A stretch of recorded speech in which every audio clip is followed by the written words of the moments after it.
Hey, what's up and welcome back to Fiverr Talks, everybody. My name is Joel and today is a very special Friday edition of Fiverr Talks. We're doing a Q&A right here on the YouTube channel. Your questions, my answers, so stick around.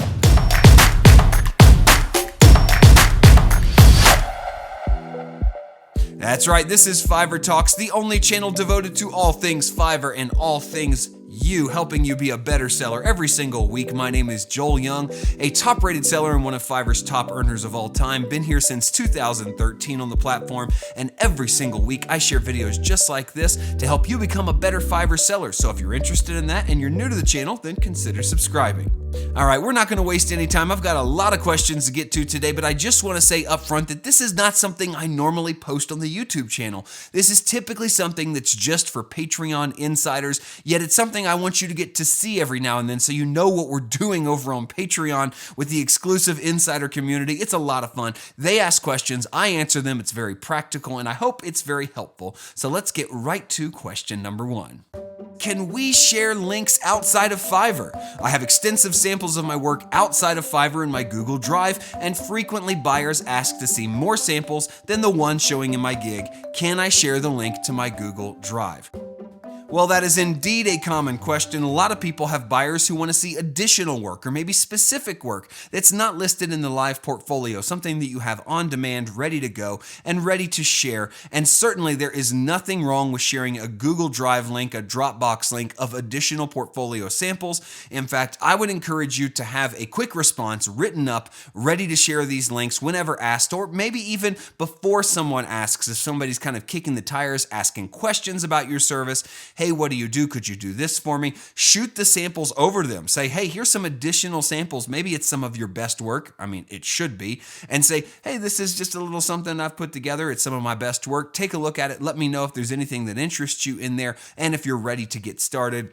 Sharing outside links is absolutely okay, especially when it comes from a cloud service like Google Drive or Dropbox. There's nothing that Fiverr's going to flag about that. I've been doing that for years personally. What you have to be careful with is sharing your work on another website. Now, if Fiverr sees that website and says that that website's trying to draw customers away from a transaction on Fiverr, they could possibly give you a slap on the wrist for that, or say something, or block you from using that link. But I share YouTube links all the time. I share Google Drive links, certainly have used Dropbox in the past, things like that. Never had any issues, so I would say yes, use those. You should absolutely be fine and have them ready to go, because it's a great asset to have more portfolio samples ready to share with someone and be able to send them over quickly and easily.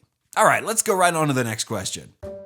Question number 2. I want to quit my day job and freelance full-time. Realistically, how long should it take me to build up a full-time freelance income? I absolutely love this question, and I love the person who asked this question. You're just a beautiful human being, because I think that full-time freelancing is one of the most fulfilling ways you can make your money. You get to control everything about your schedule, the way you work, who you work with, what you're actually doing. It's just so glorious. And I get this question all the time. How do I go from part-time to full-time? How do I go from side hustle to full-on hustle? This is something that I did in the early days. I had a 9-to-5 job, came home, worked on Fiverr in the evenings, started out just a couple hours, grew to 5 or 6 hours, then it was 7 or 8 hours. And before I knew it, I was really working 2 full-time jobs, 80 hours a week. It was hard to keep up with. And the answer to that question is, when you have an income coming in from your side hustle, your side freelance work on Fiverr, that is sustainable over a certain period of time, which you need to decide, whether that be 3 months, 6 months, or a year, and that is continually growing. You don't want to get to a point and say, well, that's half of my annual income. I can live off that. Let's just go. No, you want to test things. You want to make sure that you can sustain the type of income that you need to survive full-time and sustain it for a while. I suggest sustaining it for at least 3 months, possibly even 6 months, maybe even longer. For myself, it was about 6 months that I made sure that I could sustain and even grow the income that I was building on the side before I jumped out of the ship. And you also want to consider all the things you're going to lose when you leave your regular 9-to-5 job with benefits and become a full-time freelancer. Things like life insurance, health insurance, dental, vision, some kind of fringe benefits, whatever they are, you will be in charge of all of those things. So you have to build that into your income. So if your freelance income income is exactly what your full-time salary is at your job, you're probably going to be making less because you have to take all of those benefits that come with your regular job and take them out of your freelance income. So make sure you're calculating things correctly, you're making enough to live on, and you can sustain it for a certain set period of time before you jump out of there. As my good friend Dave Ramsey always says, you want to make sure you get your boat as close to the dock as you can before you try to jump ship. All right, this is going pretty good. Let's go on to question number 3. This is a juicy one. I just got the Fiverr's Choice Badge for my top keyword. What inside info do you have for me? What can I do to exploit it now that I have it? How can someone earn it? And what can I do to maintain it for the long term? There's a lot of questions going on in this one question, so I'm going to take time to kind of unwrap the Fiverr's Choice Badge, what it is, what it isn't, and what you can do about it. This is something that you might have seen pop up on your gigs if you're lucky enough to be chosen as Fiverr's Choice for your specific gig. I have a couple gigs that are Fiverr's Choice in their niches, whiteboard videos, motion graphics, things like that. And essentially what that means is that Fiverr is giving you an advantage. They featured your gig and are encouraging buyers to buy from you as their choice. Now, to answer the follow-up questions, what do you do to maintain it? How did you get it? There is absolutely nothing you can do to ensure you get this badge other than do great work, and there's nothing you can do to maintain it other than what you've already done to get it. You see, it's exactly what it says. It's Fiverr's Choice. They have their own criteria, their editors, their pickers, their choosers, whatever you call these people, are choosing these gigs. And I'm sure they're looking at a lot of different factors, but they're the standard factors that you would think they are, like great reviews, great deliverables, no late deliveries, all these kinds of things. They're putting all these things into a factoid factor and deciding who is their choice on the other side of that. So I would say if you already have a Fiverr's Choice badge, you don't need to do anything special to maintain it other than what you did to obtain it the first time. So keep doing what you're doing, and hopefully you'll be able to maintain that badge for quite a long time. Question number 4. Today, I noticed my impressions skyrocketed from an average of 100 per day to over 2,000. On closer inspection, it turns out my humble little gig is currently listed on the front page of its category. What the heck has happened? Is it time to quit my day job and take out a deposit on a small private island somewhere? Well, let me first say, I think taking out a deposit on a small private island might be a little bit of a stretch, but you are on to something, question asker. This is absolutely something that does happen from time to time when your impressions jump, when your gigs jump, when your messages in the inbox jump. It's probably because Fiverr has you favorably positioned somewhere on the page. 5 to 6 years ago, I remember this would happen quite often because Fiverr had a featured category on the front page of the website. So there was 5 or 6 gigs that were visible at all times. It would scroll, and every now and again, if your gig was featured on the homepage, maybe even for a couple hours or half a day or a full day, you would see this huge uptick in your traffic. Now, very similarly to how we just discussed the Fiverr's Choice badge, this is Fiverr choosing to promote your gig for some reason. They see something in it they like. They've seen some results from you that they like, and they're favoring you or pushing you to buyers. It's a great thing for you, but it's not something you can predict or even count on for the long term. It might be something that you can see as a little uptick, and hopefully it brings you a lot of buyers or some traffic that will eventually sustain. The way that most of these spikes work is that you start out about here, you might spike to here, and you hope to average out a little higher than you were before, but not quite where you were once things spiked. It brings more exposure, more sales, and if you do a great job with those, do a great job for your customers and get great reviews, well then you'll probably be likely to be featured again somewhere or favorably placed somewhere, and your rating is going to go up. So I think that that's a really good thing. I wouldn't necessarily hop out and put the deposit on the private island just yet, but hold on, you might get there one day soon. Ready for question number 5? Here it comes. Do you think I should focus on Fiverr only until my process or rhythm is solid, then look to offer those same services on other platforms? You know, this is a question I get a lot because Fiverr is not a unique thing out there in the world, though it does have some unique features and a unique personality to what it is and what it does, who sells there and who buys there. There are a lot of different sites that you can gig out on all over the web, things like Upwork, Elancer. There are any number of these sites, and I have tried not a lot of them, but a few of them in the past to try to get a feel and a flavor for whether or not my services work there. And honestly, over the years, I've not had great success on other sites, but I've also not done a lot of work on other sites because Fiverr worked out so well for me. A lot of other sites, you have to apply for jobs. You actually have to do the work in advance and hope that you possibly get chosen and then get paid for that work. You have to do a lot more on the front end to obtain those jobs than you do on Fiverr. So I would say you can absolutely do it in whatever order you like, but choose a platform that works best for you.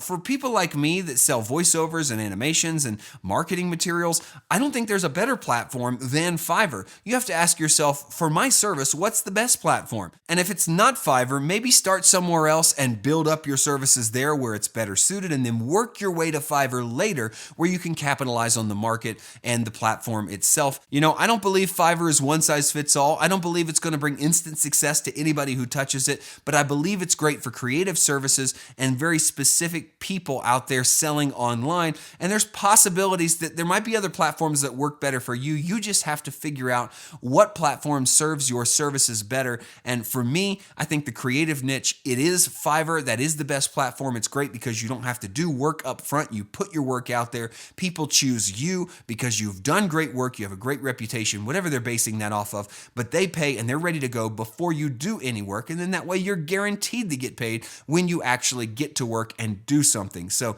that's why I favor Fiverr. And if you're already there, then yeah, I would say go ahead and solidify your services, figure things out, test out your pricing and your niche a little bit more before branching out to anything else. You want to make sure you have a solid foundation and some success before you go looking to diversify your work. All right, how about one more? Can we do one more? Yeah, we can do one more. All right, let's do one more. Question number 6.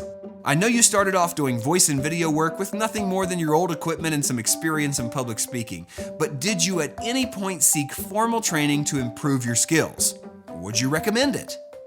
Well, it appears you've been following me closely, hopefully not too closely, but you are absolutely correct. That's something I've talked about in interviews, on this channel, in articles that I've done. Everything I did was opportunistic, meaning I took what skills that I had, what equipment that I have, I kind of put them together in a witch's brew and said, what could I do with this? And I started with voiceovers. I then branched out to video, did things that came naturally to me, and it worked. And the answer to your question is personally, no, I never actually sought professional help. I never took a class. I never even took an online course on how to become a better voice actor. I found that doing the work every single day made me better. And I don't feel like in that progression, at least, I ever hit a wall where I felt like I couldn't get any better without someone else's help. Now, I believe that I'm also somewhat unique in that. I'm a self-learner. I'm a self-taught person in everything I've ever done, from playing the guitar to playing golf to voice acting to my own profession.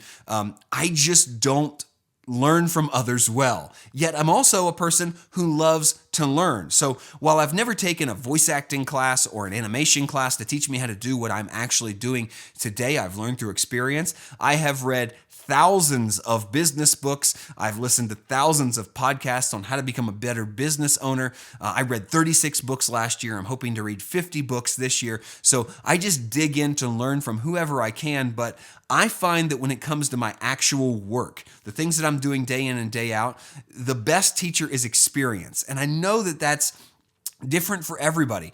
If you have the opportunity to get education or to further your education in an area that you're working, I think you should. Now, do I think anybody should stop what they're doing to get that education because you can't move forward without it?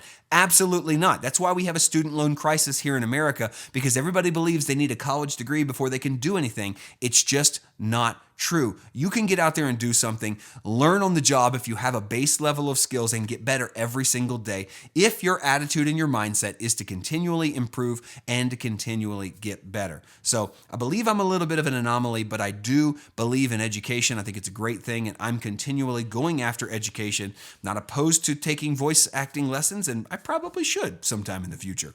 Well, there you have it. That's what a Q&A session looks like, where I answer your questions. We do this the first Friday of every month on Patreon. So if you're interested in supporting the channel, head on over to patreon.com/DJYoung. It's a very easy way for you to show support for the free resources that I put out every single week. And I spend a lot of time thinking about and putting these videos together for you because I care about you. So if you enjoyed today's video, please give me a thumbs up down below. Leave me a comment. Let me know what you thought or what other questions you have. Maybe we'll include them in a video in the future. If you're new to the channel, then consider subscribing by clicking that button right up there. And if you're looking for another video to watch, might I recommend this one right here.